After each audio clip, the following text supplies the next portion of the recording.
Log of Captain Alistair Tourville, January 19th, 1906. First off, Happy New Year, I guess. Although, what with the hours trade and time being what it is in the skies, not really sure that kind of thing has much meaning anymore.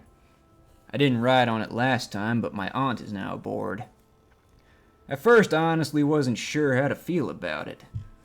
Not even sure she's my real aunt. She claims to be on my father's side, and I do remember seeing her a few times when I was younger. Thing is, my dad spoke often and fondly of his family, and I can't remember him mentioning her once. Now that she's been here a while, I have more positive feelings on the matter. She's an admirable quartermaster. She keeps the more unruly elements of the crew in line, and true to her word, she does make a damn fine scone. Now that everyone is settled into our new home, I've started taking a bit more of an interest in the personal lives of the crew. And damn if it wasn't like a floodgate opening. First and most importantly, I found out our driver has an interesting and disturbing health issue.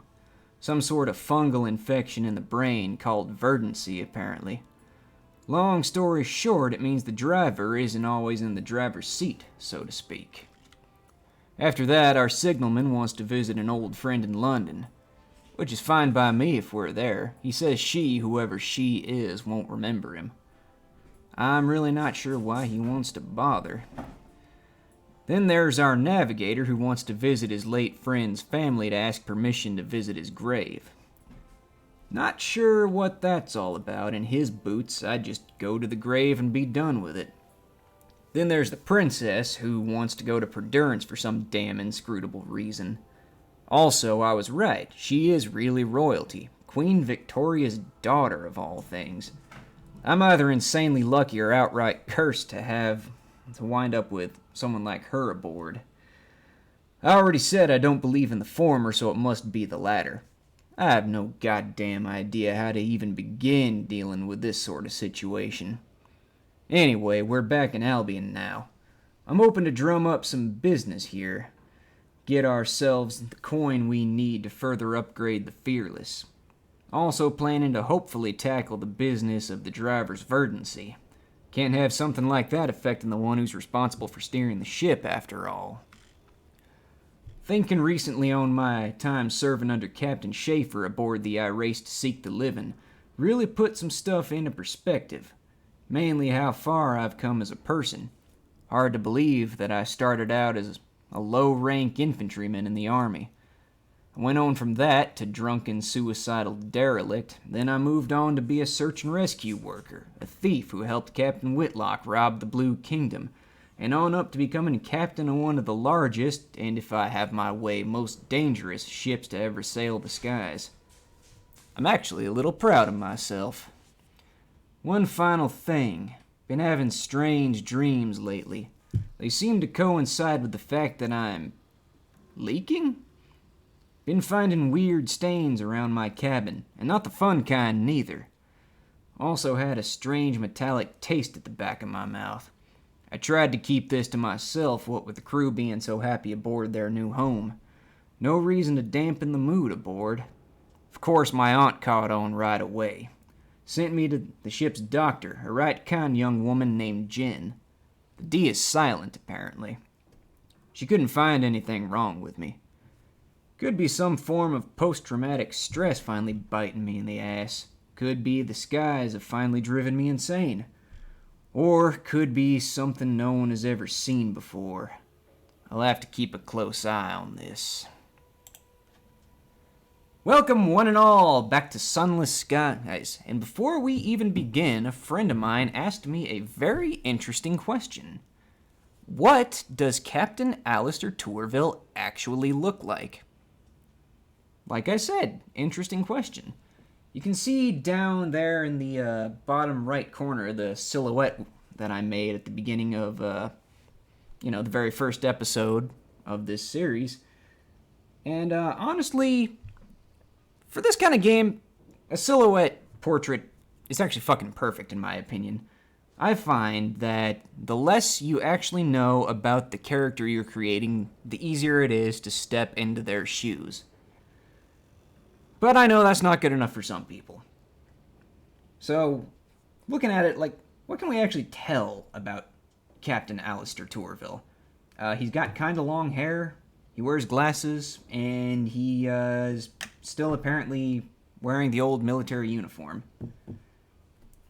I figured, just in case, that particular friend and anyone else is curious enough, I went and actually designed Captain Alistair Tourville.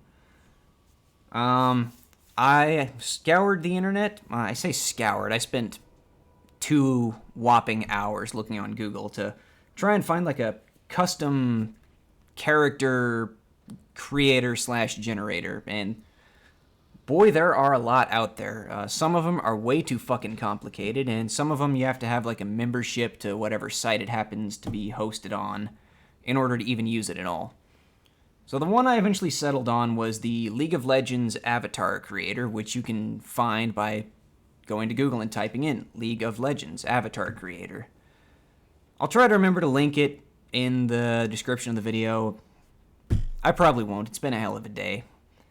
But anyway, I went and used the League of Legends avatar creator, and what I ended up coming up with was this. And honestly, this is fine. I mean, there's nothing wrong with it, really. I spent maybe 45 minutes putting together this character here for Captain Alistair, and then I spent another 10 minutes staring at it, and because something wasn't quite right about it.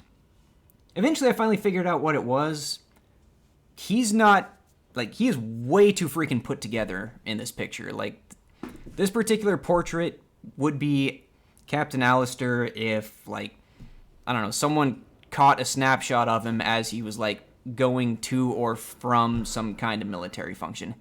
He's not near freaking dirty enough for our purposes. So, if you want to imagine Captain Alistair, take this right here, cover him in, a layer of soot, maybe give him some, dark circles under his eyes, and, a permanent 5 o'clock shadow, and you'll have pretty much the perfect portrait of what Captain Alistair Tourville looks like. Anyway, back to the actual game.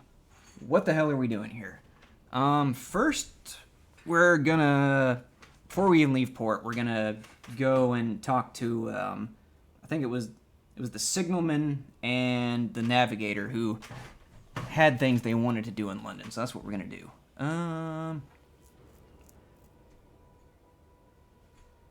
Nope, it was the signalman and the driver? Oh, right, no, the signalman stuff is over at the Steam Sapphire Yards. Alright, we'll go there next. Help the incautious driver hunt for the verdant fragment. That's what we're going to do first. Their connection to its progenitor should assist. The more places you search, the easier the search will get. Failing here will not harm your quest. And we have a 0% chance of success. Awesome. Shocker. A failed attempt. The incautious driver spends hours sniffing at the air in search of familiar spores, but to no avail. We should try somewhere else, they reluctantly decide, shuffling with uncharacteristic glumness back towards the train. Alright, no sign of the verdant fragment in London. I mean, we could also allow this guy to curry favor. We might do that, but... Alright, we'll get there. Okay, go with the navigator to the ambassador's house. The navigator waits for you. I've been away some time. Your vouching for me would make a good impression. I want to make her proud. The house is small, but is in an expensive location. It is well kept, the windows are clean, the steps freshly swept. Asphodel is flourishing in the urn by the steps. Asphodel.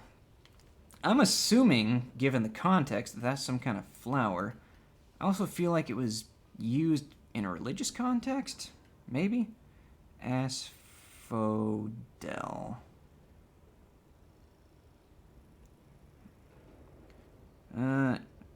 Asphodel, a Eurasian plant of the lily family, typically having long, slender leaves and flowers borne on a spike. Literary and immortal flower said to grow in the Elysian fields. Okay, yeah, I was right. It still feels like home. The navigator gazes at the front door. It feels strange to know that I'm just visiting. Ring the doorbell. The navigator stands beside you. He fidgets with a loose thread on his sleeve. Startled but delighted, the grieving matriarch opens the door. She sees the navigator and yelps. She laughs. It disintegrates into tears. The navigator enfolds the woman in a hug. The matriarch glares up at the navigator fondly. I've been so worried the moment I knew you'd signed up. It's so dangerous out there. What if something happened to you too? She hustles the pair of you into the drawing room. My husband's at work. He'll be disappointed to have missed you. The navigator's promise has been. The navigator's been welcomed home by his friend's mother. The grieving matriarch is determined you'll join her for tea. She even refuses to let the servants assist. She is rushing towards the kitchen when the navigator intervenes. We can't stay long. I mustn't impose on the captain. I promise I'll come back soon. He draws the matriarch close and lowers his voice. I came to ask, may I borrow the key? I haven't been able to pay my respects. The grieving matriarch looks mortified. Stand there and listen for the old lady to react so strongly. This must be interesting. Give them some privacy. It would be unkind to intrude their privacy at such a time. You could peruse the photos in the hallway. Yeah, I like the second option. Give them some privacy. Homely for an ambassador. The walls are covered in family photos. Frames jostle for space. In the oldest picture, the navigator appears as a young, freckled girl, skirted and scowling. In the later ones, he is a tall, short-haired youth, his arm casually flung around his friend's shoulders. Interesting. Go on. The matriarch bustles past. A couple of minutes later, she returns carrying a large book. This time, she attempts a smile. Finally, the navigator comes out into the hall. I have what I need. He has the book under one arm and is holding a large iron key. What does it open? The family tomb in Eagle's Empyrean. They took Altan back there. Oh, that's why he had to ask permission. Because he literally couldn't get in even if he was there. Okay, got it. I understand now. Speak to the fortunate navigator aboard your engine. The navigator's been given a key to Altan's family tomb in Eagle's Empyrean. Speak to him aboard your engine to continue. You gain 1 salons to gossip and 1,000 experience. Neato! Alright, well, before we do that... Oh, that's right. The freaking Auroral Sommelier. Sommelier... Okay, alright. I'm Googling how to pronounce that. Alright. I know what it means, but I need to know how to pronounce that shit. Sommelier.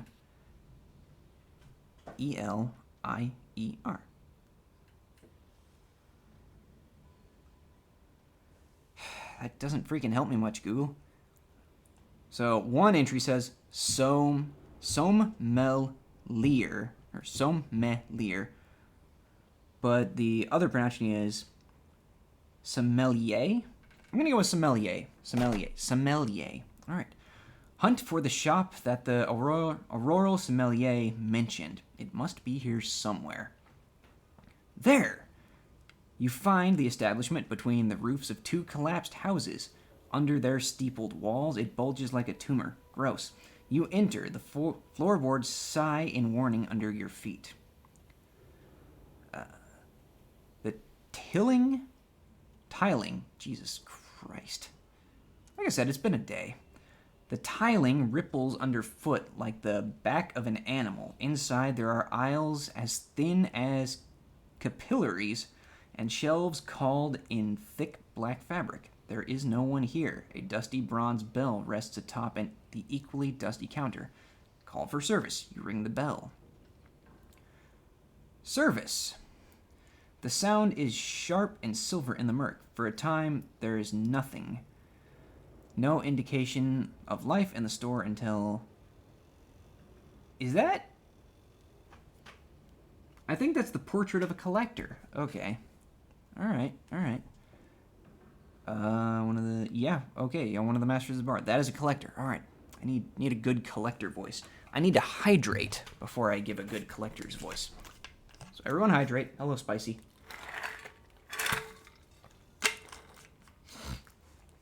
Collector voice.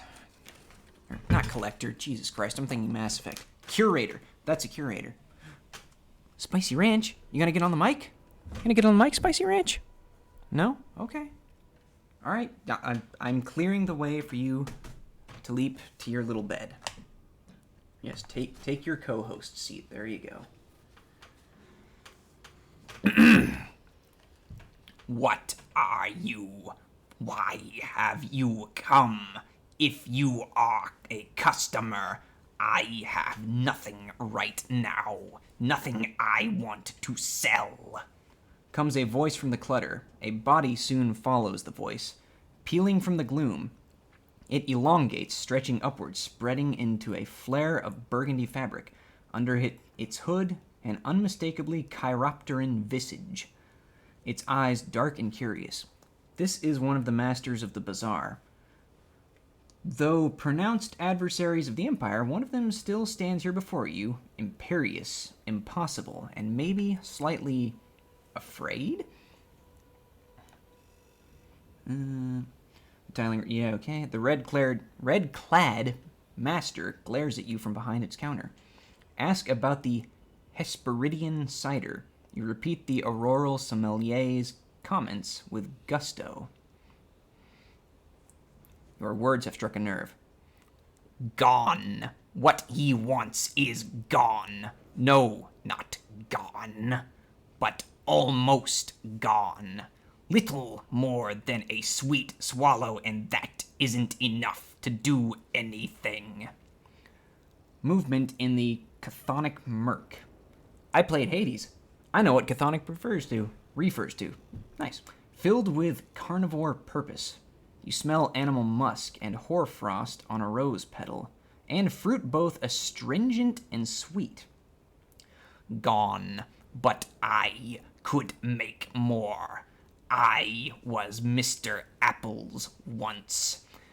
As I was once other things, other names, other people. You smell of oil and metal and the stars. You could take me where I need to go. You can almost touch it. Why the hell would I want to do that? Do this for me, and I will trade you something very rare, very fine indeed. A pause. My company. Searching for Hesperidian cider. Mr. Apples no longer has the beverage that the sommelier mentioned. Sure. Recruit the Chiropterous Hoarder. For one reason or another, you do not say no. Sounds about right. Welcome aboard! You're wiser than most of your kind. I am so glad that you did not say no. It would have made me unhappy, and that would have made you worse. It feeds oil to one of the dying lamps pendulating overhead, so close its breath rakes over your skin. Revealed, the Chiropterous Hoarder is massive, stooped, bat-like where its bones do not strain to imitate humanity. But you did not, so we are now. It searches for the word. Friends, not hungry things circling in the dark, watching to see who will lay down their guard first. Learning about the Chiropterous Hoarder. The Chiropterous Hoarder has clambered aboard your engine with a vast quantity of luggage. He joined your crew as an officer. Neat!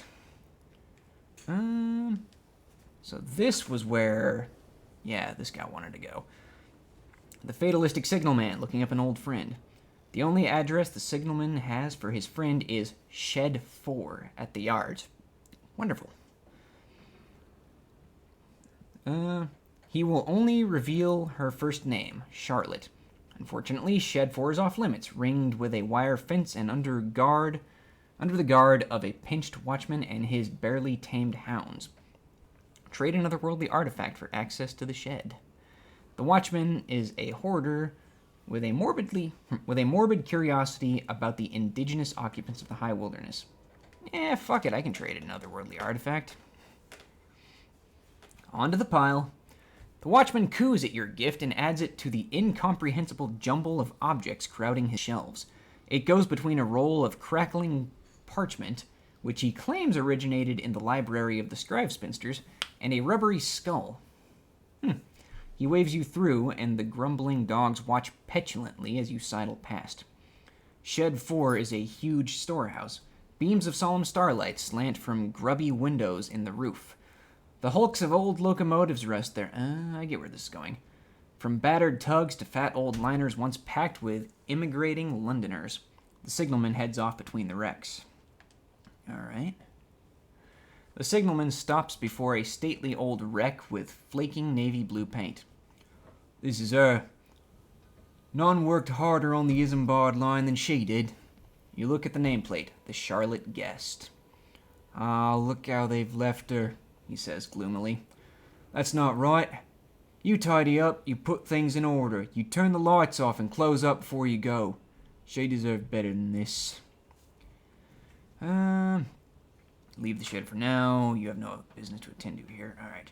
Purchase the Charlotte Guest remains and give them to the new street line. Must be in favor with the new street line. And good God almighty. Arrange for her to be put on display at a museum. Need 3 bronzewood and a cryptic benefactor. Alright. Okay, yeah, well, we'll be coming back to this one. Alright, so... we're gonna do some exploring. I mean, we kind of have to at this point. Now, we did have a little bit of information. We got T for the Clockwork Sun, that lies to the east-northeast. And Warlaburi Juxtamare lies to the south-southeast. I think we want to go find Warlaburi Juxtamare, which I'm not going to call it that every damn time. We're abbreviating that, WJM. Sounds like a radio station. WJM News, broadcasting radio free across all of Albion. Yeah, we're going to go find WJM first because that is this place's equivalent of the Palmyra and Plenty Circus, where you, in theory, have infinite terror reduction as long as you have the money to pay for it. So, oh shit. Got even more stuff. Gemstones, I don't think you can get gemstones in Albion, but this tells us a little bit more. The mausoleum lies to the northwest. All right, so we got something in the northwest, the northeast, and the southeast. All right, good stuff. I want first to load up on fuel, like a lot of fuel. Like, we're not doing much trading at the moment until we explore a bit, so... All right, got a lot of fuel. Now we can go find some shit.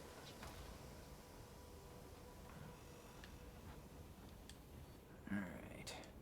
So, somewhere in this general area will be Warlaburi Juxtamare.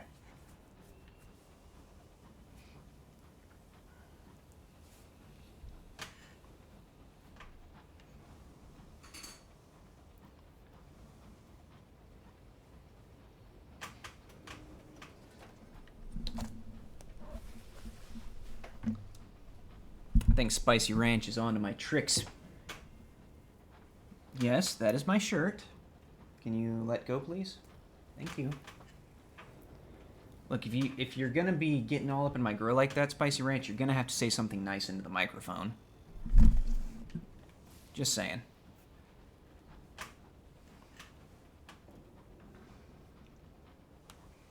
Hopefully this episode isn't gonna go for 2.5 freaking hours. That was a little excessive even for me.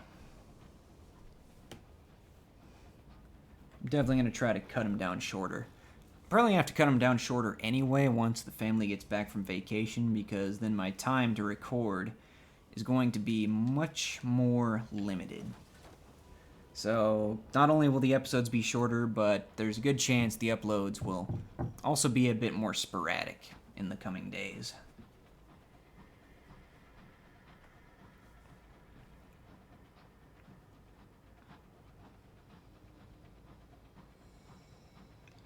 A bleak and stony stretch of sky.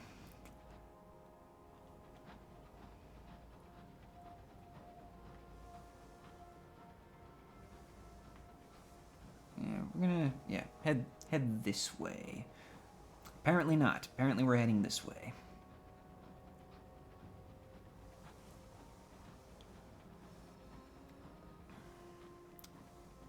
London Monitor, nice to see you out and about.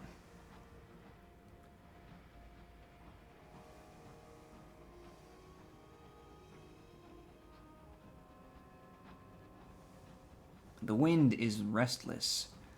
Sediment blows in ochre billows from the crags.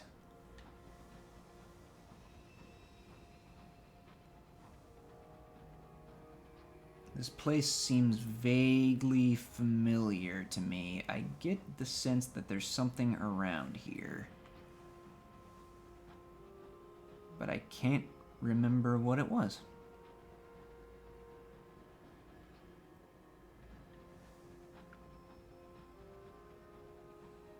Another monitor. That's good. Fuck it. Send the bat. Send out the bat. Your scout has discovered something in the sky. Oh. Lovely. There's a port down there. Alright, so we're gonna flip a Yui and go this way.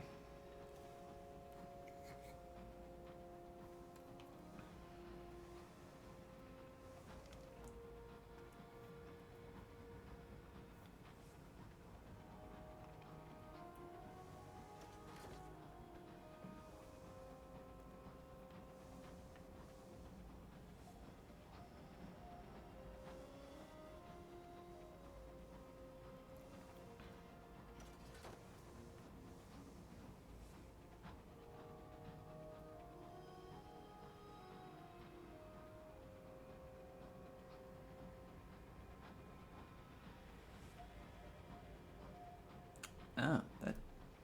I don't like the fact that that's moving down there.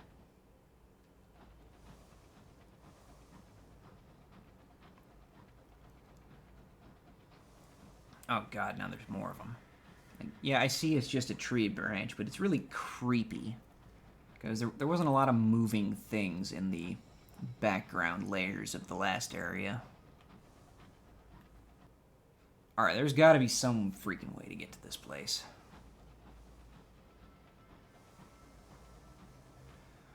London falters here. The sky becomes stony, its paths barred by sudden crags. Ain't that the freaking truth? The sky is littered with rocks and ruins. This is the Orms world, a province only half tamed.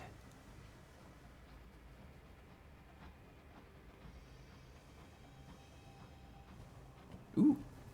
This is our first Albion Marauder? Yep. These guys are built a bit tougher than they are in their reach.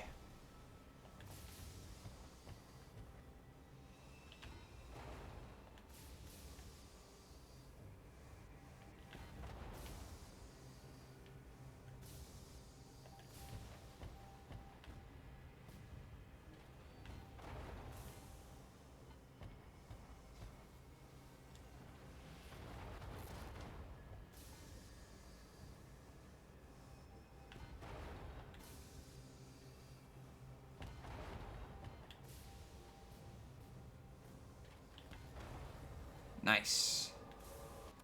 Oh, that monitor's about to shoot. Son of a bitch.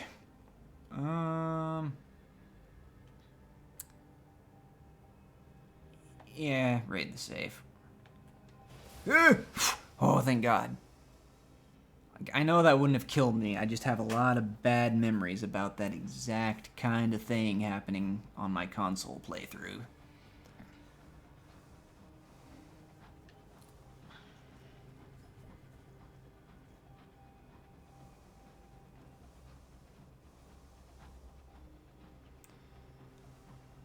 Nullius in verba, wonders a crewman. Don't take our word for it, squeaks a rat. Nullius in verba?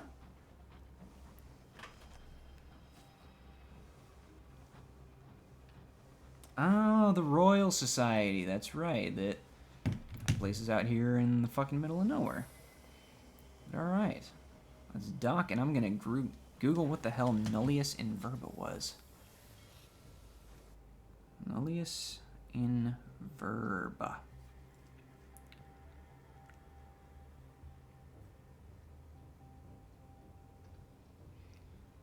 The Royal Society's motto is Nullius in Verba, is taken to mean take nobody's word for it. Okay, so I guess it's some kind of play on words or something like that. Spicy. The Airy. Pretty mansions of stone and glass rise above the verdant gardens, while below machines whir and groan. A persistent sound of hammering pounds through the air. The Celestial Exhibition. To the delight of mostly himself, the mellifluous president is planning an exhibition in the Royal Society.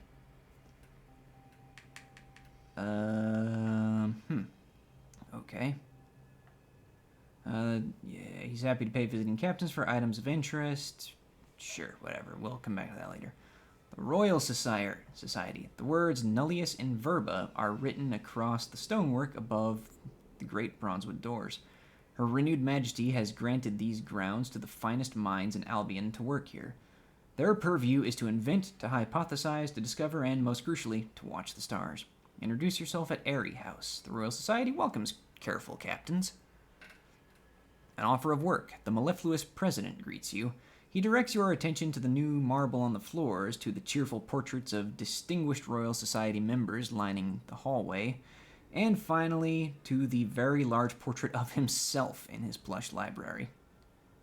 We do like captains here at the Royal S. We need our space and, frankly, our comforts to think. But it is you brave souls who do the real legwork.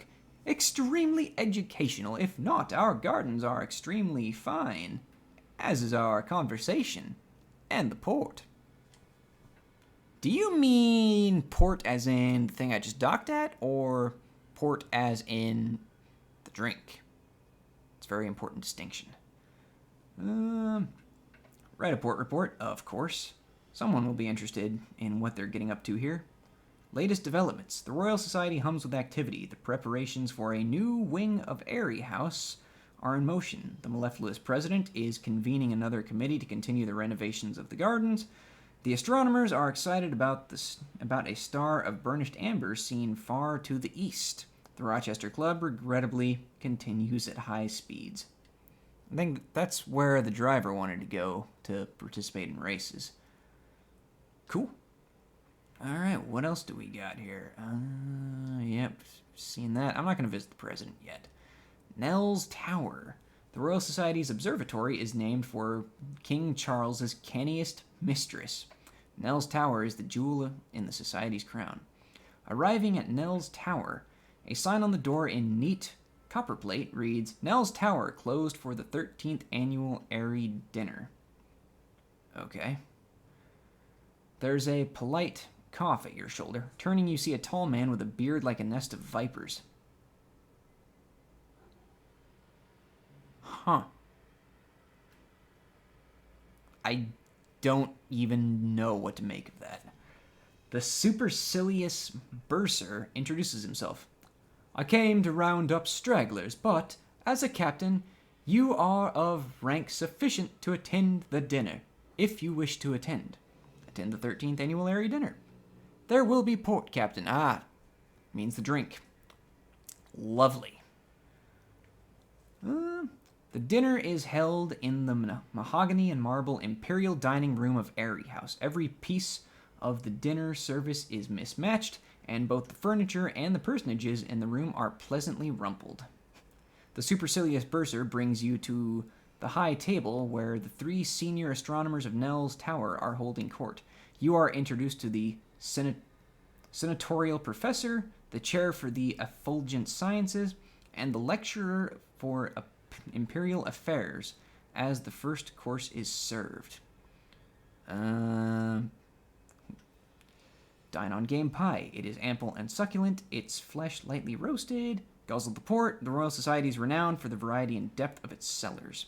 Oh, we don't really need to reduce terror. We're doing fine, so yeah, grant us some extra supplies.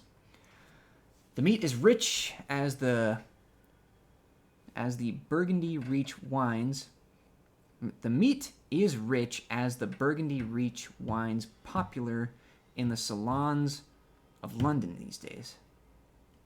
What a sentence. It has been cooked in its own juices. Now the flesh is as tender as the reassurances of one of Magdalen's attendants. Cantankerous, don't you know? The lecturer in Imperial Affairs remarks, slicing into her own portion. The first course ends with the great smacking of lips and a general feeling of goodwill towards the chef. I'm going to look up what effulgent means real quick. That word stuck out to me. Come on, phone. Come on. You can do it. I promise. There we go. Son of fucking touchscreens. Effulgent. Effulgent.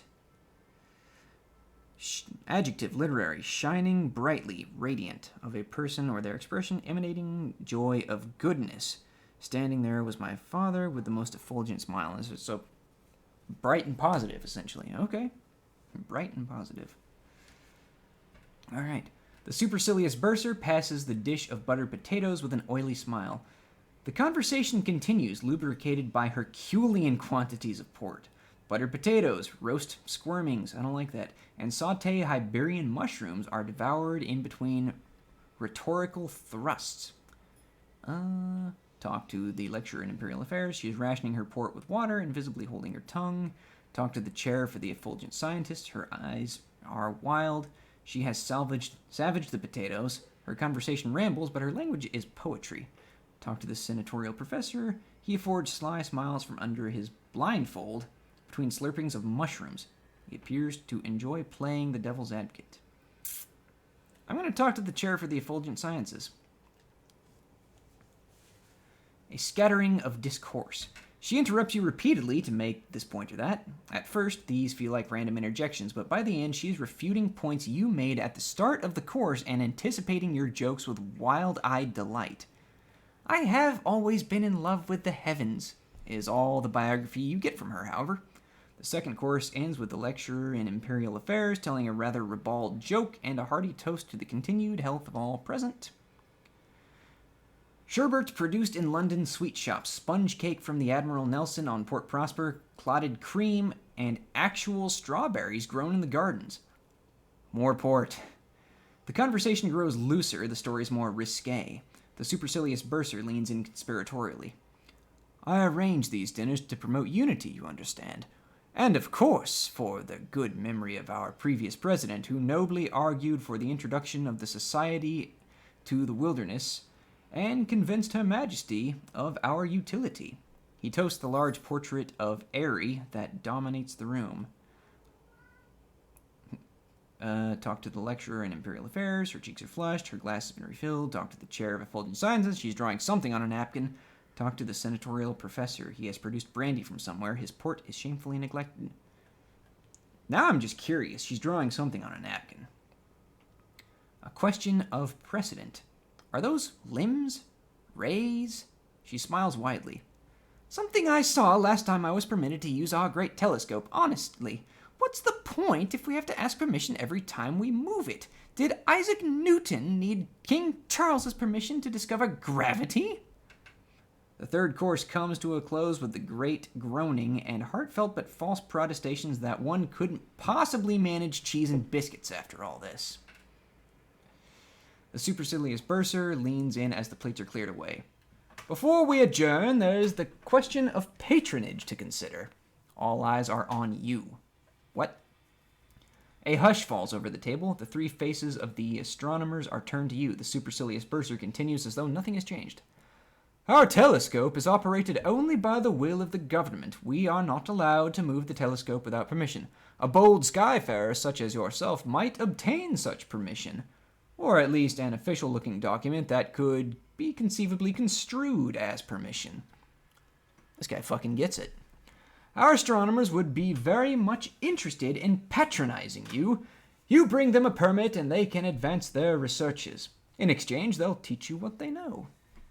Choose the lecturer in Imperial Affairs. The iron-haired astronomer, London's own appointment, will be your patron. The chair for effulgent sciences. The wild-eyed astronomer specializing in the habits of the stars.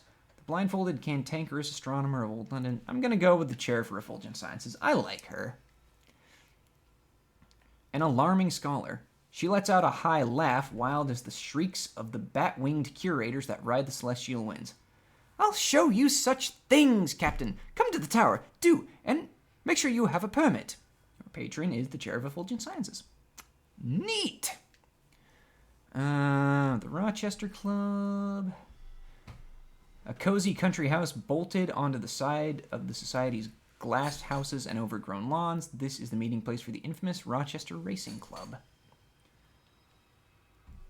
Alright. Brandy glasses gleam on the shelves. Polished brass fixtures abound. A fire roars on the hearth. Members sit in comfortable armchairs comparing war stories. Parts salvaged from broken trains adorn the wall. Inquire into joining the Rochester Club. You are, after all, a captain of the skies. Proving yourself. The dismal debutante curls her lip. The boisterous Harridan? Harridan cackles. Harridan. What is Harridan? Harridan. Harridan. Harridan, noun, a strict, bossy, or belligerent old woman. Okay. The current Lord Rochester laughs gamely before abruptly stopping. That just gave me the image of freaking J. Jonah Jameson from Spider-Man 2, the J.K. Simmons one. I'm going to have to try to get this guy a J.K. Simmons voice. All right. Oh, you were serious? He coughs to conceal his embarrassment. Well, should you really wish to join our married company, you'll have to prove yourself a proper racer. The careless deviless in her smoked velvet jacket appraises you carefully. You'll need to prove your mettle, my dear. Win one of our races, and we'll be happy to admit you. All right, well, you know what? I will do that once I've explored more London, because there's no point in racing if I don't know where the fuck I'm going. All right, Portsmouth House. I think I remember this place. Yes, I do remember this place. The workshops under the Eyrie are known collectively as Portsmouth House. The glass and brick factories are staffed by harassed inventors and engineers working constantly to produce the next advancement in equipment. The Portsmouth Arsenal, smoke and soot, glass and steel. The ring of hammers on metal, the swearing of engineers. Yep, I've been in a machine shop, that's right. Fucking accurate. The acrid scent of sweat. All right. I know what that word means. I just need confirmation on how to pronounce it. A-C-R-I. Come on. A-C-R-I-D. Acrid. Acrid. Acrid? Acrid. Okay, close enough. Adjective. Having a smell. Irritatingly strong or unpleasant taste or smell. Yep, I knew that. So apparently it's acrid. Acrid. Alright. Here in the bowels of Portsmouth House, the scientists of the Royal Society work to produce experimental designs for daring captains. A team of engineers led by the energetic mechanic are excited to get to work on whatever you'll pay them for. Here you can convert goods into experimental modifications which can be exchanged for unique equipment. Well, it's a good thing I've got so freaking many uncanny specimens, huh? We're going to peruse the design first. Peruse the designs. What have the finest minds in Albion come up with? Pieces as much abandoned as finished are stored in this long gallery. Equipment gleams behind glass cases like exhibits in a technical-minded museum. Take your time, the energetic mechanic says, leaning against a wall. Just let me know if I can be of any assistance. All right. I know there was something here that I wanted. At least for the moment. A lot of this I can't freaking use is the thing.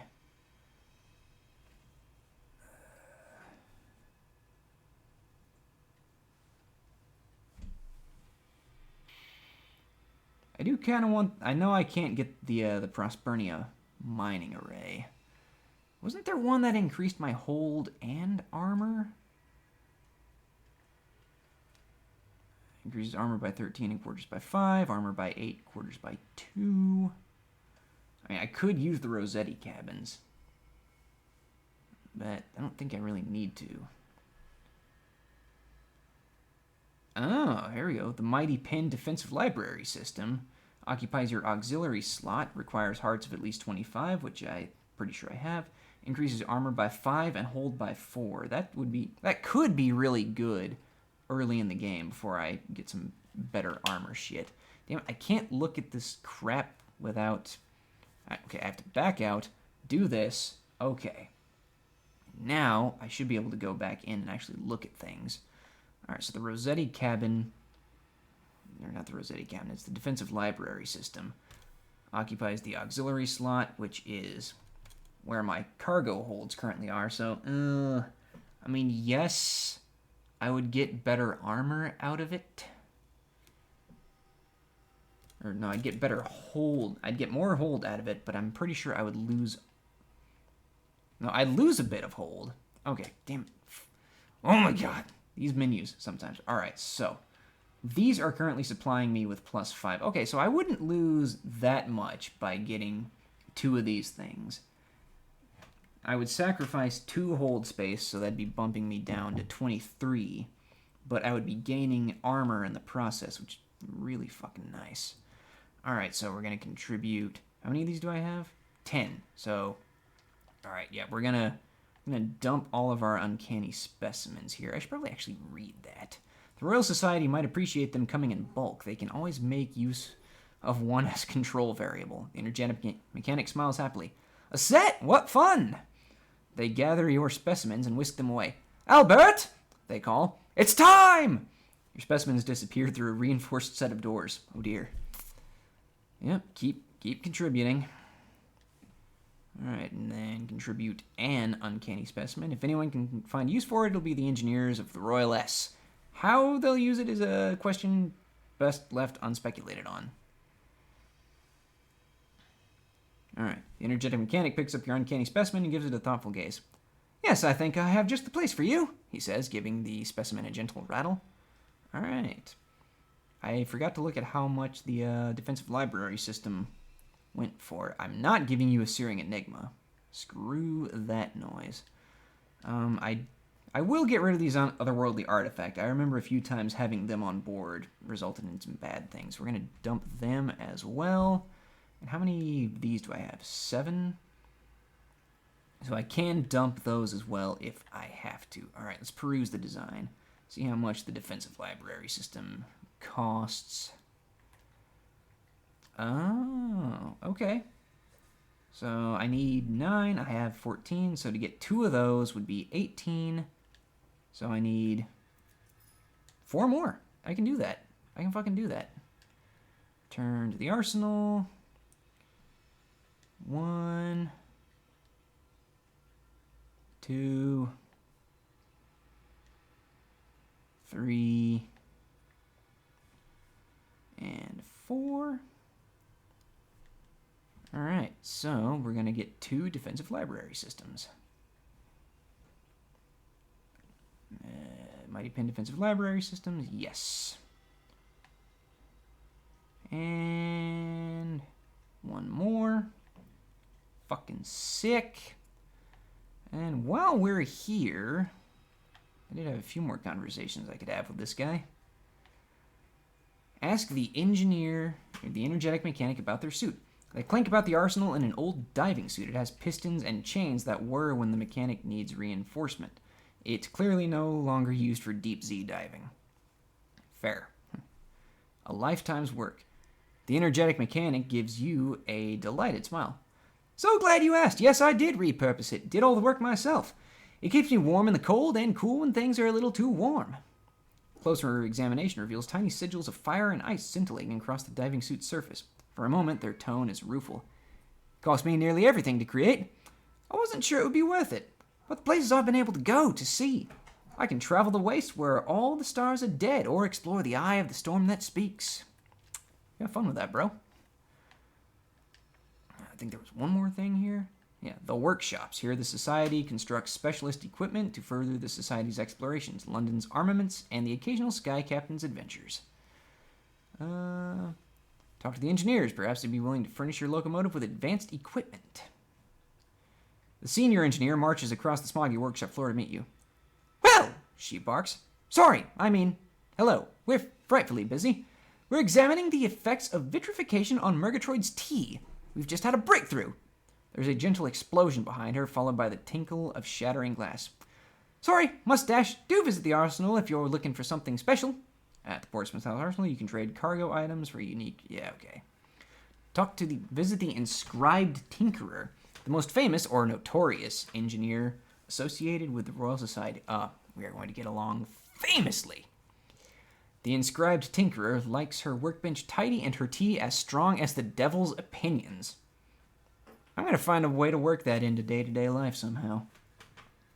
She believes in iteration of technology, of society, of people, and her inventions are intended to mitigate specific dangers and obstacles of the high wilderness. Her tea-stained notebook bulges with blueprints, and her skin is covered in inky treatments of the correspondence. She raises an eyebrow as you enter her office. Thank God I was in need of a break. The inscribed Tinkerer can provide truly exceptional equipment from her shop, if she likes you. The Tinkerer's request. If it's work you're after, Captain, I can be of assistance in that department. A commission. The inscribed Tinkerer produces a slim notebook. The correspondence, Captain. The incandescent language. The Pentecostal tongues of the stars. She invites you to examine the broken sigils that score her skin mirrored in her notebook. I've heard of a unique sigil I have not come across before. It's been cited by students in Traitor's Wood, by an old friend in the mausoleum, and by my least favorite person in Pan.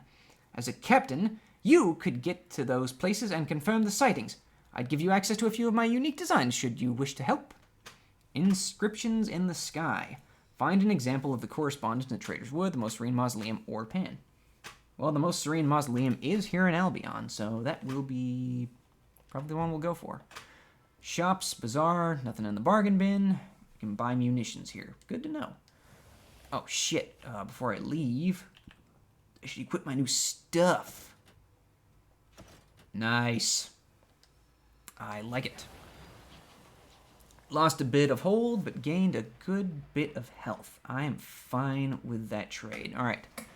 Now we will continue on our way to go look for WJM. Hello, Sherlock. Do you need something? Why are you rubbing on my computer? Don't do that. Hey, get out of here, bud. Go.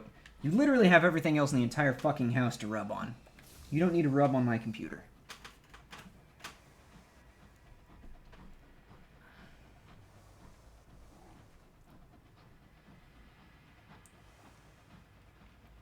Come on, get. Sherlock. I love you. I do. But you're pissing me off. Go. Away. Away from my computer, please. Boy. Come here. I'm about to crash. You brought this on yourself. Yeah, get out of here.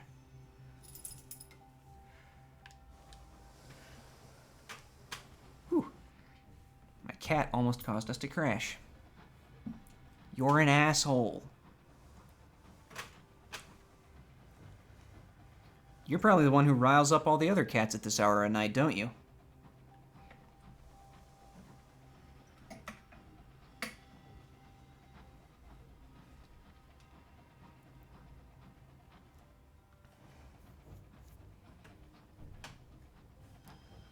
London falters here. The sky becomes stony. We've seen that before.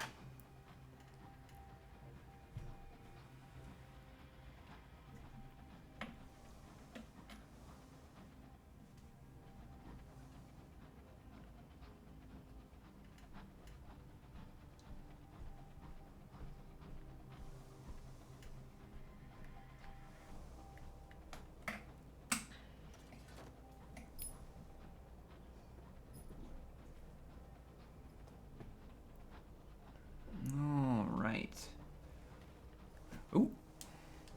Hello.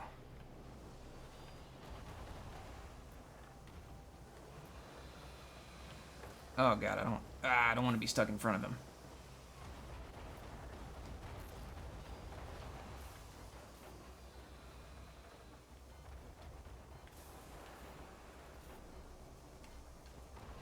Nice. Yeah, I don't want to risk examining the captain's log, so we'll just gain some hull and get out of here.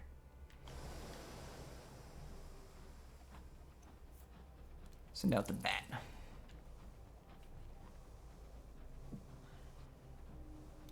Bat returned. A right, only described as a right mood.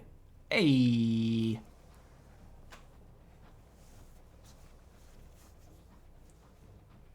That's a lot of freaking smoke.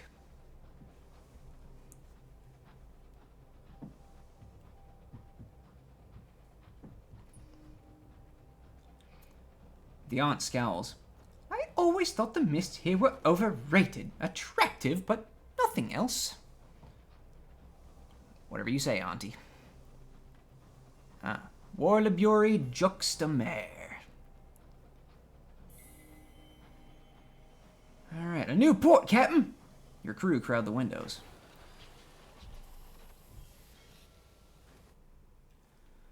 The Palace Pier. Workers in neat uniforms guide your locomotive to rest. Tourist engines rest alongside trading engines. Crews trade gossip and delicacies. Signs in block capitals make abundantly clear that this is a place for pleasure. Welcome to Warliburi Juxtamare. WJM dazzles like a Fabergé egg. Lamp-lit, rich brass, and Britain in Baroque.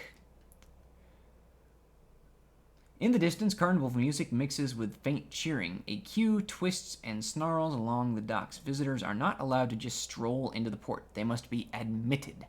Every fortnight, the Bureau of Entertainments holds a lottery to give out a number of paupers passes which grant free admittance. The queue for these is long, but it's not the only way into the port. Bypass the queue at the insistence of the authorities. What the fuck have I done? A fox-jawed man. Interesting. I'm gonna Google that. Fox-jawed. I've never heard that one before. Let's find out. Fox-jawed.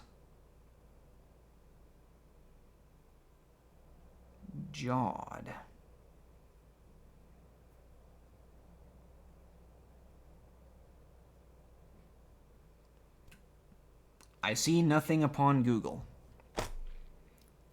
A fox-jawed man, smartly dressed in cobalt, takes notice of you. He crooks a finger. First time visiting Warliburi Juxtamare, eh? Come on, come over then. Alright. The representative of the Bureau of Entertainment introduces himself.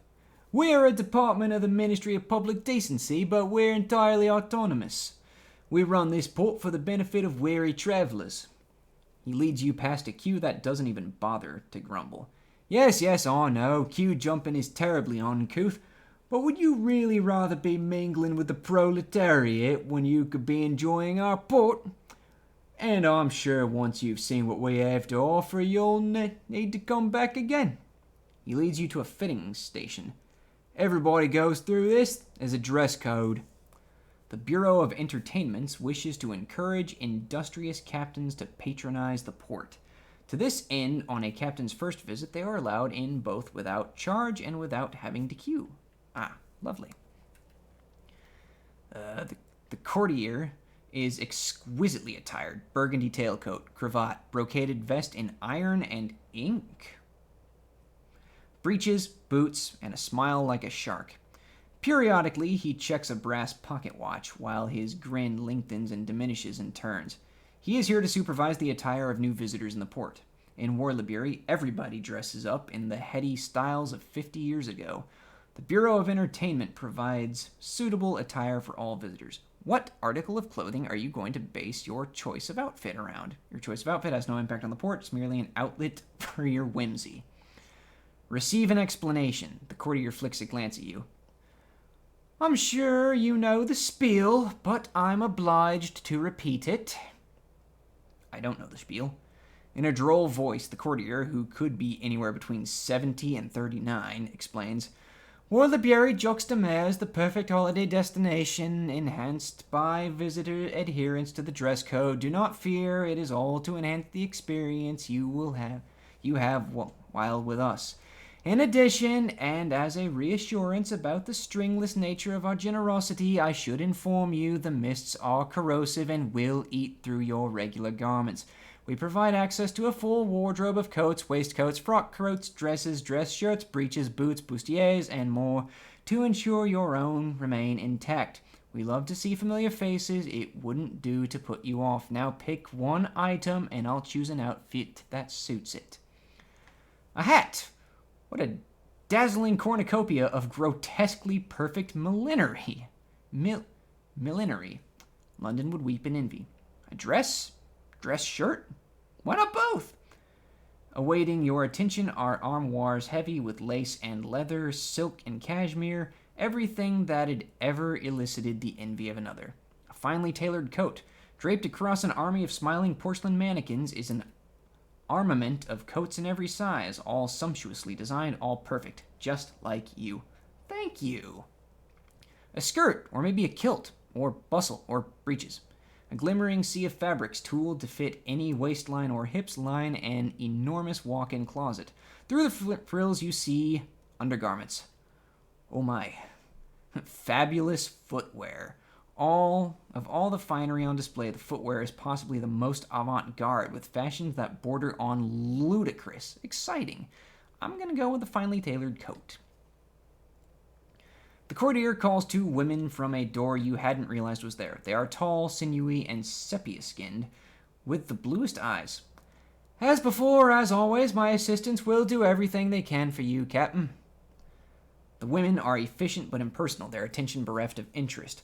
Whenever you attempt to don something that doesn't quite fit your ensemble, they remove the offending garments and replace it with an inventory of superior options. When you finally dismiss the women, the courtier considers you for a long moment. He turns to a wardrobe and hands you several garments, all your size. Once you are dressed, he dismisses you, shooing you into Warlebury Juxtamare. The condition of your clothes will limit your time in Warlebury. Write a port report! Those who are anybody and those who are nobody come here to relax. The port's comings and goings could be informative. In the face of candy floss, guards are let down. Presented with this much tea, defenses are dropped. This should have been a good place to gather information. Unfortunately, the screams of the donkeys render eavesdropping impossible. Still, even by itself, a list of visitors is certainly worth something. Alright, there's more to Warlebury Juxtamare that meets the eyes. Explore a tiny lane bedecked with shops. A babble of shops and stalls sears the gaze with bold, mismatched colors. The Frames shop, as it turns out, is not where you purchase corrective glasses. Instead, it hawks poor metaphors and second-rate similes, phrases with which to inadequately frame a situation. Not wanting to be impolite, you buy an analogy for an upset stomach. I want to know what it is. Your clothes have a shine to them, as if abraded into softness. The longer you spend in Warlebury Juxtamare, the easier it is to spot the flaws in the facade. There, another detail not quite right. Here is a path to the beach. No trip to Warlebury is complete without a jaunt along the beach. You should stroll down to the shore, where the mists wait in glittering coils. This is a beach. Of course, it is a beach. What else could it be? It's a stretch of pale particulates and roiling mists. The air smells of salt and things that mummified in the sun. Of cinnamon and licorice, it is pebbles and grains of blue glass, tendrils of something curious and organic, worm-like growths tufting through the sediment. This is exactly what beaches are. I understand. Return to Warlebury Juxtamare's arcade. You know, that kind of makes me sad. I know for a fact they don't meet arcade cabinets. Oh well. You lazily wander back towards the arcade, your clothes soaked from proximity to the mists. Stop at a charming tea room. Tea is always a good idea. In a universe of horrors, tea is never wrong. The assistant pressures you into ordering today's special, a slice of sesame cake layered with chocolate and a masala chai. The former superb, the latter adequate. Either way, you regret nothing. It appears traditional for patrons here to abscond with one piece of cutlery, something you can slip into your pocket. A teaspoon, a butter knife, a little pot for the jam. Whatever best reminds them of the tea room. As such, you do the same. No reason to be impolite.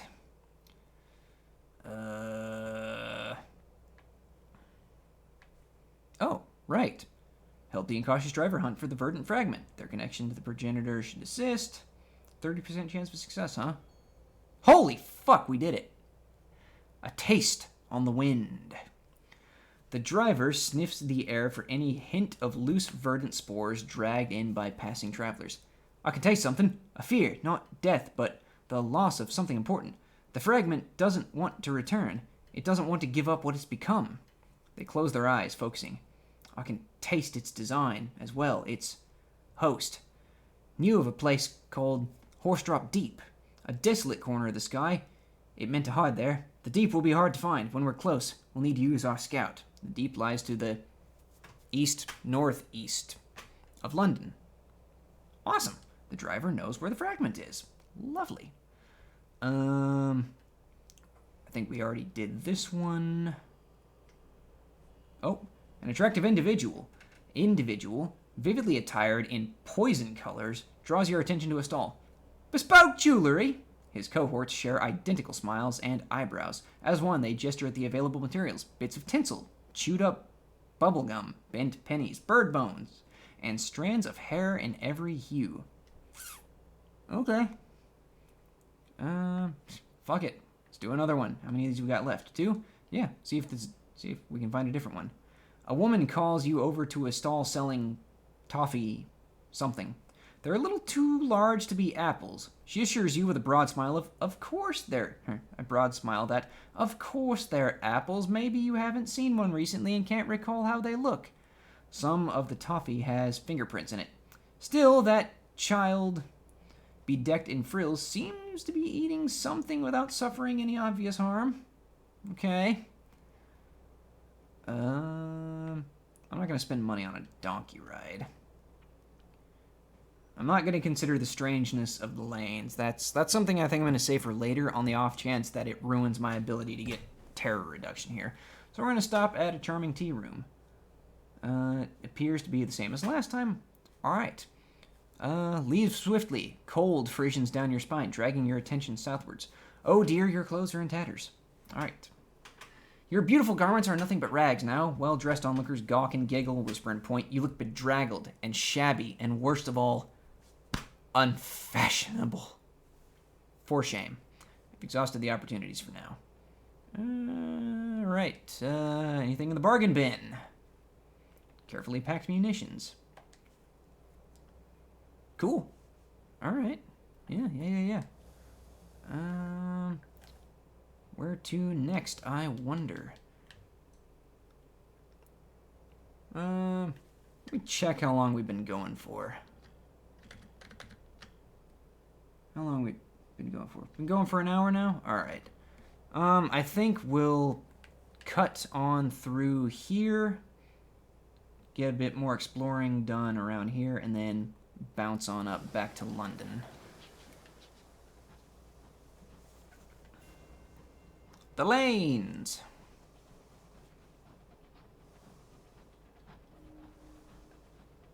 Skyworn urchin. I spy with my little eye something that begins with an M. Is it mist? The belly.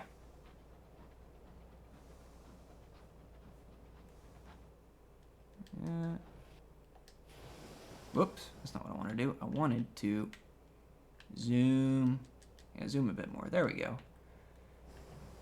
Yeah, I think we'll head almost straight south and skirt along the outer edges of Albion. See if we can... What's this then? A lighthouse, gray and slender, watches over the misty sea. I remember getting awful terror from that. I don't remember why, so I'm not going to fuck with it right now. God, what the fuck is that? I don't remember that from last time I played. I don't like that. Can I fight that thing? Okay, it's leaving. I don't remember that happening when I last played through on console. I also didn't really spend that much time in Albion, so... probably has something to do with it. How close are we to the edge? What the fuck? Are you following me? You wanna fucking... I can't even shoot it. Jesus. Ah! Oh, Scornfluke. Hey, you want to fight? Well, let's fucking fight. Ow!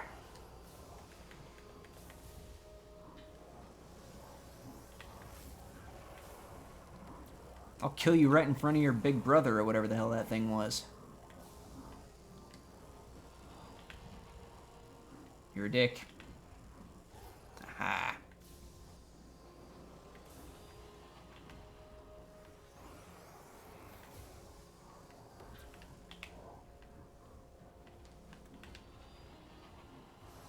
God, I need some better weapons.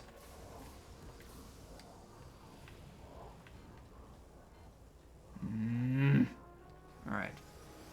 Whoop. Alright. I see your patterns now.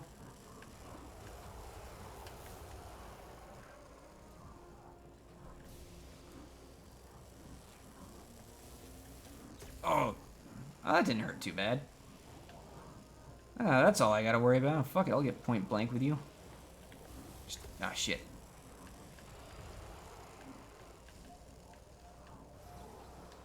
I'm gonna kill you eventually. You fired in the complete wrong direction. I mean, not that I'm complaining. If you want to keep just firing fucking wrong. Okay, I'm down to half health now. Maybe I shouldn't be getting point blank with this thing.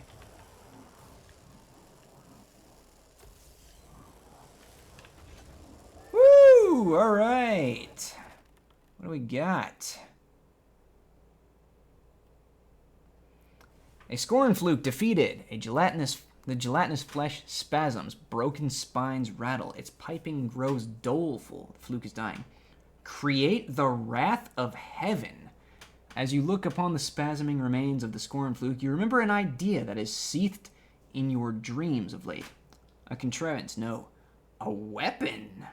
This will give you a large weapon that you can equip while in dock or sell it to an equipment shop. When nightmares is awful? Oh! So, I didn't read too deeply into it when I was lurking in the forums and whatnot, but a bunch of people were saying you needed a certain level of nightmares to do certain stuff. This must be one of them. I do have to give up a searing enigma, but a weapon literally called the Wrath of Heaven? This sounds fucking awesome. A remarkable discovery! One engineer follows you towards the corpse. The rest watch nervously from your engine. Between the folds of flesh, you find a ripe, tumorous mass, bristling with undying spines. The tumor seems impervious to the rotting death of the fluke's body. The engineer passes a saw. The canker quivers resentfully, but it cannot respond to the indignities you inflict upon it. Aboard, you bind it in metal and tame it with the correspondence. It flares with sullen pleasure. Interesting. The Wrath of Heaven. O war, thou son of hell, whom angry heavens do make their minister, throw in the frozen bosoms? Bosoms? Bosoms is spelled with 2 S's, isn't it? Bosom. B-O-S-O-M-S. Bosoms. Bosom, plural, bosoms. A woman chest, her ample... Oh, apparently bosom is only spelled with 1. Okay, fair enough. I thought it was 2. My bad. Throw in the frozen bosoms of our part. Hot coals of vengeance. A gargantuan device that launches correspondence-engraved rocks to express your displeasure. This must be mounted in a large weaponry slot. Damage 50? Blast damage 40 and generates 60 heat? Holy shit. And also requires 65 hearts. Alright, so what is currently in my big slot? 10. This is 5 times as powerful, plus dealing blast damage. God damn. Okay. Yeah, I don't have enough hearts for that yet. But I'll definitely work on that. Do I have any hearts superior?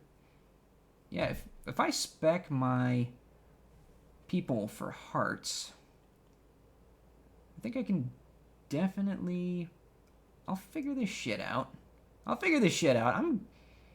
I'm gonna equip that thing, goddammit. Probably not this episode, though. And I've learned from my experiences. We'll take care of that once we're back at London.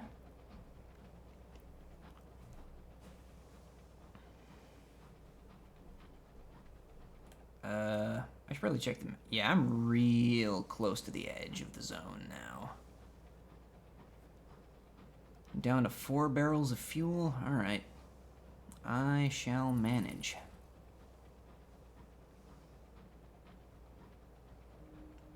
Your scout relays its findings. There's a question mark abroad. What does the question mark have for us? You spy with your little eyes. Something starts with it. You've been saying that a lot, urchin. I don't have a saying, so I can't mess about with that.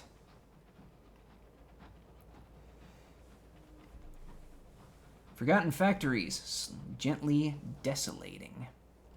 Good word use. I see a lighthouse. Ricciardi's Wrath. Ricciardi's. Something of that nature.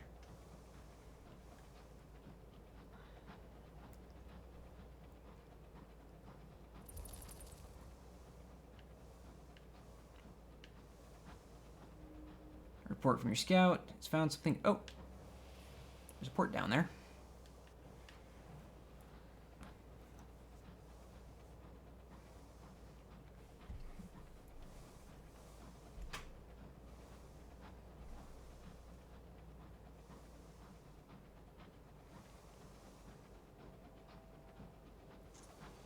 Enduring Dreadnought. Lovely to see.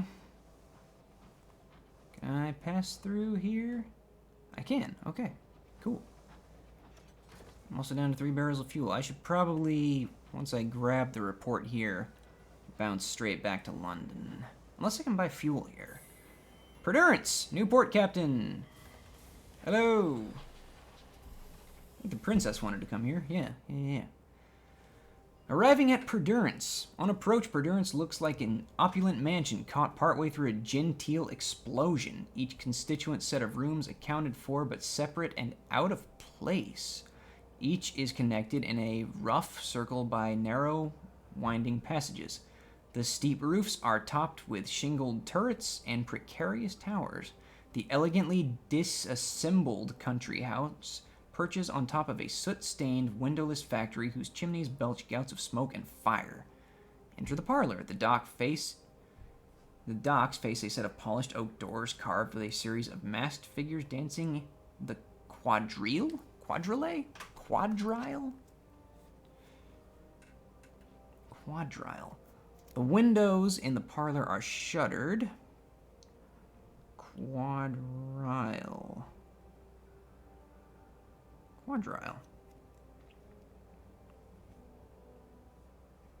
Did I spell that right? Quadrille. Quadrille.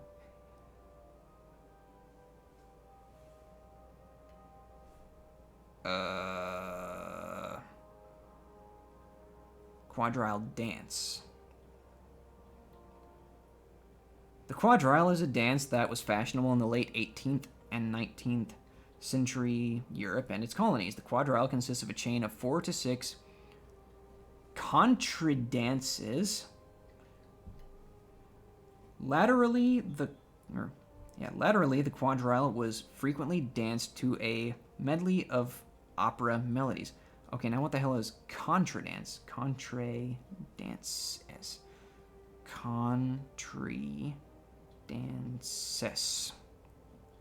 Contradances. A French form of country dance originating in the 18th century and relating to the quadrille. Okay. Cool. Yeah. The windows of the parlor are shuttered, the light stained with pale yellows, blushing pinks, and bruised violets. Lit with the illusion of dawn, or perhaps dusk, you see a room cluttered with stiff-backed armchairs and decorative chaises, set against savagely floral wallpaper in shades of burgundy, violet, and Brunswick green. A portrait of the Empress, unsmiling, hangs in an ornate gilt frame. A few visitors mill about, casting speculative glances at the exasperated butler, while they pretend to examine the decor. Write a port report. Perdurance is a jewel in the Empire's crown, where its favorite sons and daughters are pampered, protected, and preserved. Important matters. The visitors are puffed up with importance and embarrassingly eager to tell you how they obtained an invitation to the Half-Light Mosque. Half-Light Mask. I'm going to go with mask. Some through patronage or long service, other through less salubrious means. All are desperate to spend a day in the company of the glittering inhabitants of Perdurance, the brightest stars in Albion's firmament, for here the sons and daughters of Her Majesty's most important courtiers reside in eternal youth and sophistication. Okay. Talk to the exasperated butler. He apprises you with an officious disapproval that testifies to years of devoted training. Yes. And, he demands. He knows improv. Actors will get that joke. Yes, and, he demands. He leafs through a leather-covered logbook to make it clear that he is, in fact, terribly busy. Inquire about the nature of Perdurance. What is this place? Introductions. He sighs. This is Perdurance, the home of the Half-Light Mask. Here, Her Majesty has created a single perfect day wherein the finest examples of the Empire's youth may reside for all time. At the day's end, there is a grand ball. When it is over, the day is spun anew with fresh hours, and all begins again. No one who resides here will age even a single day. Visitors are permitted, of course, relatives and a select few others, as long as they have an invitation, he says pointedly. I don't know if this whole setup seems like awesome or some kind of hell living the same, however dope day over and over and over again. Ask about gaining an invitation to the Half-Light Mask. How does one get in, exactly? A select few. If one must ask how to obtain an invitation, one probably shouldn't have it. Typically, they are granted to relatives of residents. However, the Ministry of Public Decency may award invitations to those who have served the Empire. We also receive an unusual number of visitors from the Royal Society. An invitation permits the bearer entry to a single instance of the mask from morning to evening. You thank him, but he clearly wishes to impress upon you the grandeur of the matter. It is a great honor to be invited here, and even greater one to be rewarded with a residence. The Empress is most generous with her favored servants. He gives you a sharp look and adds, and we are all her servants, are we not? Well, ask about the debutantes, who's permitted to reside here. Why, they are the sons and daughters of Her Majesty's most valued, most trusted counselors and confidants. The residents want for nothing. They need fear nothing. They will not grow old or know care or worry. They will be preserved forever in the flower of their youth and innocence. These are the gifts that are Her renewed Majesty's to grant. Can the debutantes leave? He's been suspiciously silent on that score. Why on earth would they want to do that? To do so would seem remarkably ungrateful. Alright, blah, blah, blah. Who chooses the debutantes, and according to what criteria? Her renewed Majesty, of course. She chooses them herself from among the children of her most beloved advisors and agents. This is the reward for service, immortality, and luxury for one's issue. Could there be anything better? Well, I don't know, but I'm going to bid you goodbye. Goodbye, he says, in the tones of one who has been relieved of a terrible burden. Already done that. Ooh. Damn it! You know what? I'll take all of them, and I can't sell shit, Captain. Alright, we're gonna jettison a singular supply. Bada bam. There we go. Alright. We're down to 3 barrels of fuel. I guess we'll head straight up from here.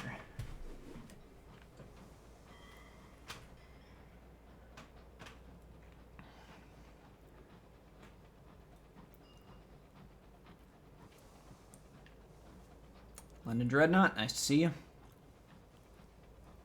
Don't fucking run into me. HML Jefferson Bentley.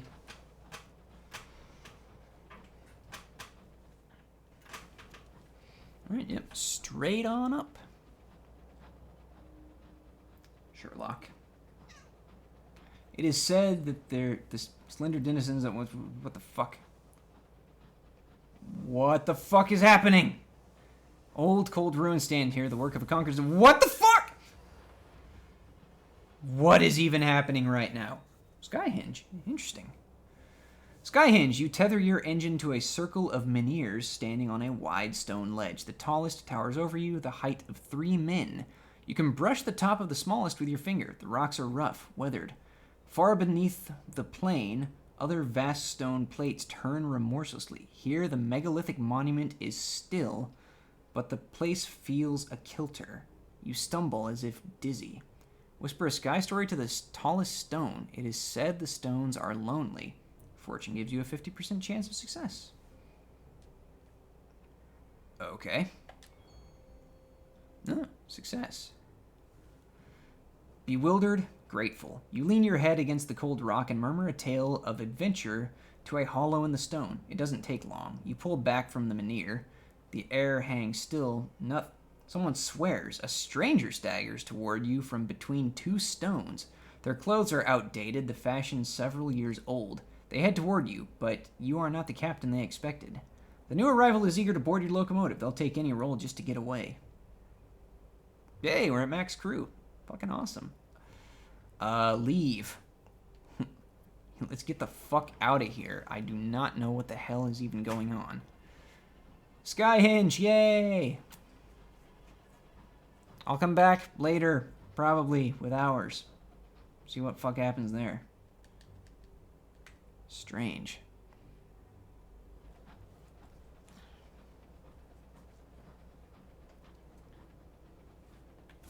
HML Wembley. Lovely to see you. Ah! Jesus. Alright, asshole. You listen here. Come here. Stop moving. I'm gonna get you. I'm coming. I'm on my way. Okay, free stuff. Thanks for leading me over here, pal. I will pin you against these fucking rocks. And not in the good time, fun time, sexy way either. Hey, more munitions. What the fuck? This is all going so wrong. Alright, I'll deal with you first. Aha! Gotcha. Loot the hold, gain random treasures, intriguingly bulging sack. What does it hold? Sovereigns! Alright, where's that other guy? There you are.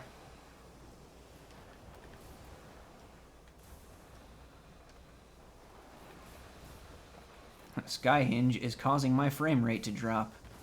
That is how insane that place is.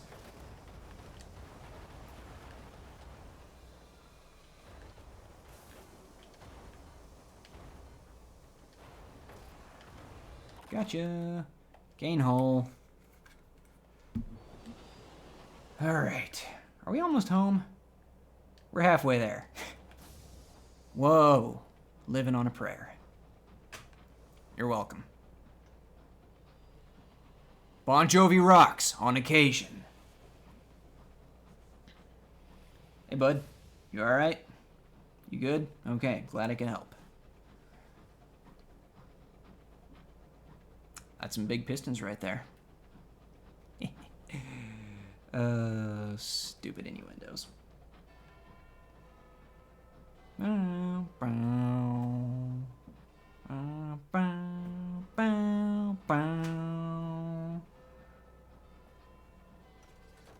Boy, I could see that getting annoying real quick.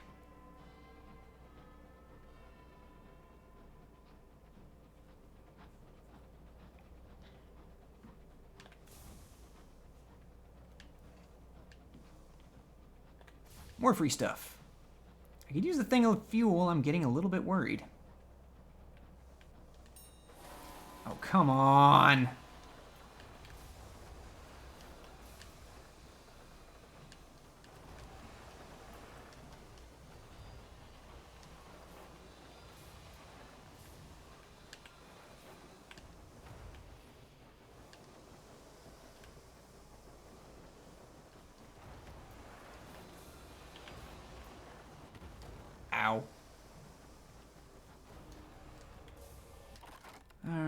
the hold. Gain random treasures. A faintly luminescent cage. Light burns within. Gain a vision of the heavens. Cool. Okay, now we're close.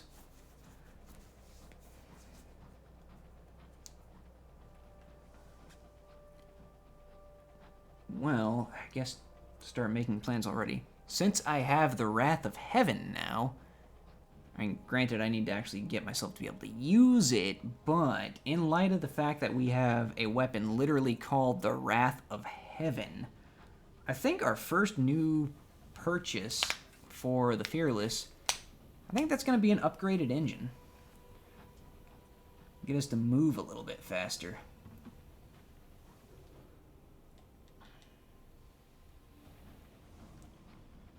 Alright, when the graveyards were full, London commuted the dead to the sky. Bully's Acre. A humble wooden coffins pepper the sky here. This is a Bully's Acre, a pauper's graveyard. There is little room for the dead in London. Pay your respects, break open a coffin, and investigate mysterious claiming. Yeah, pay our respects. That's all we can do for them. So we'll reduce terror. Silence as coffins drift past your window. A stoker removes his hat. Hello, Scribe Spencer. What the fuck are you doing here? Let's get him! Prerequisite to business. That's some free bronze wood for me if I can kill this thing.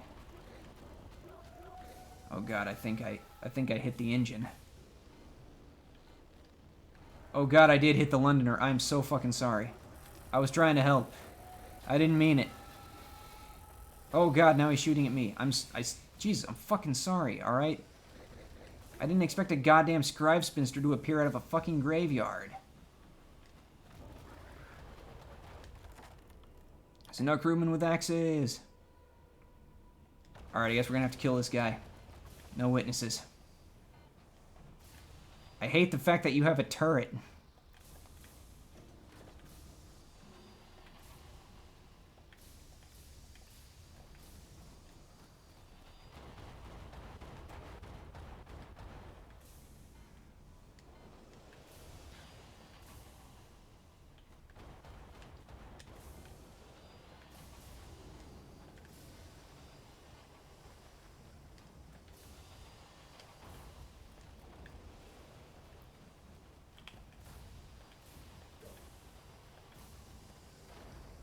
Oh god, this battle is closer than I want it to be.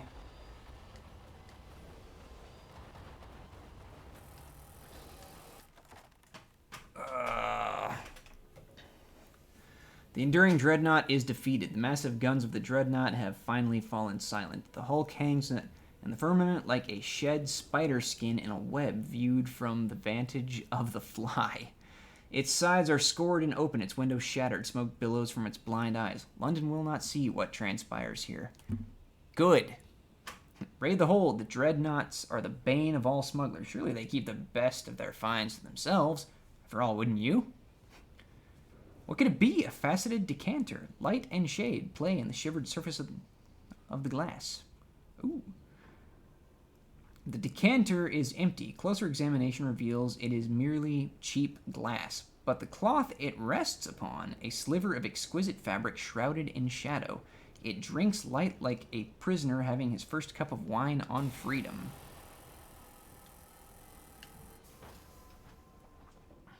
That was worth it to kill that thing. If I remember correctly, those things sell for a lot.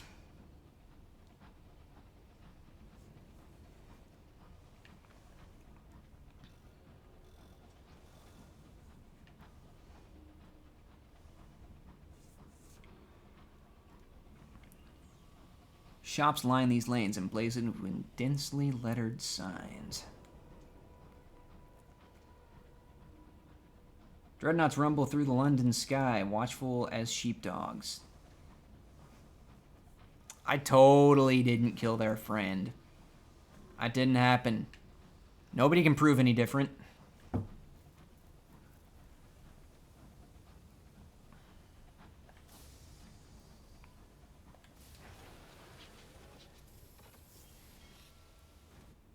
All right. We're gonna store some ammunition. Say 2 ammunitions. And we'll store these. Actually, can we sell these here? We're going to find out. St. Dom's augmentations.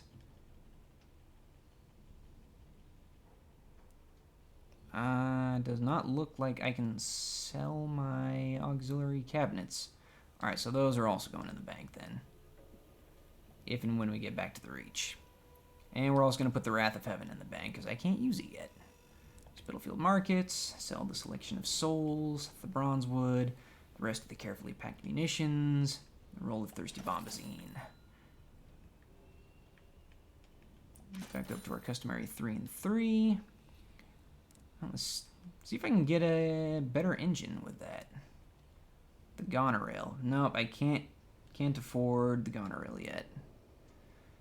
Alright, next we're gonna shuffle around our officers. Plus 6 hearts. Veils and mirrors, iron and mirrors, and that can stay the same. 4 hearts. Alright, so that can stay the same. Chief engineer. 2 hearts. 2 iron, 1 mirrors, 1 hearts, 1 iron. Alright, well, let's see what that puts us at stat-wise. 42 plus 13.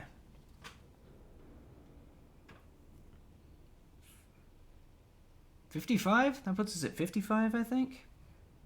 I'm gonna use a calculator to confirm that. Alright.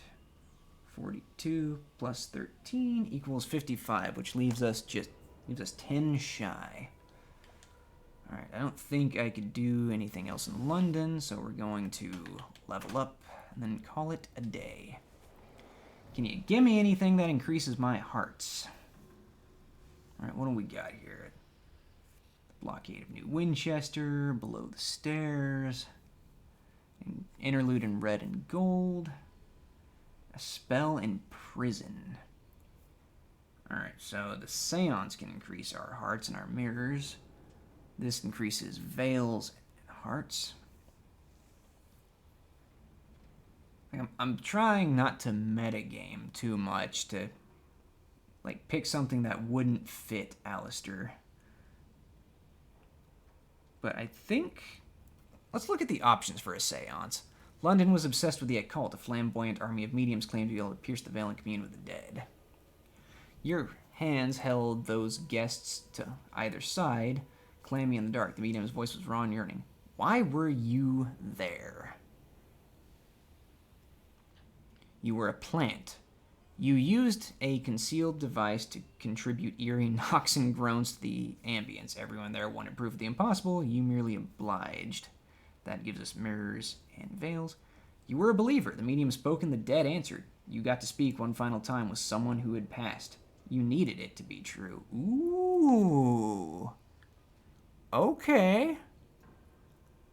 Alright, this... I was expecting this to be stupid and not fitting at all, but I can absolutely understand Alistair wanting to speak to, I don't know, maybe his dad or some of his deceased comrades. So this actually fucking works. Yeah, we were a believer.